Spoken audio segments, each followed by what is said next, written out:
มาอีกแล้วกับภารกิจพิชิตเห็ดมี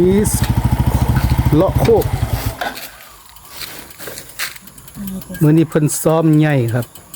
วันศุกร์เด้อค่ะมื้ออื่นก็วันเสาร์เพิ่นก็สิจัดเต็มแล้วก็ยังหมานคือเก่าอันยังบ่ซ้ำเมื่อวานนี้เนาะเมื่อวานได้หลายกว่านี้แต่ก็ยังเน้นความสวยคือเก่าคนจักหลายครับ ก็ยังสวยคือเก่าไปเทจะไปสวยเขาชมการเทยังหลายยังเก็บเหมือนเดิมครับ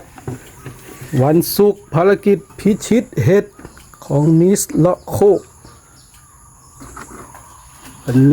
นี้ซ้อมใหญ่มืออื่นเอาจริงมืออื่นวันหยุดของแท้สงสัยจะได้นอนอยู่ป่าเห็ดเผื่ออื่นพาที่เข้าไปพายติบเข้าไปนำเด้อ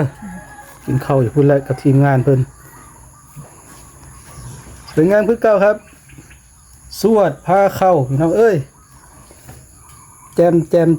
มสวยทั้งคนทั้งเห็ดครับผม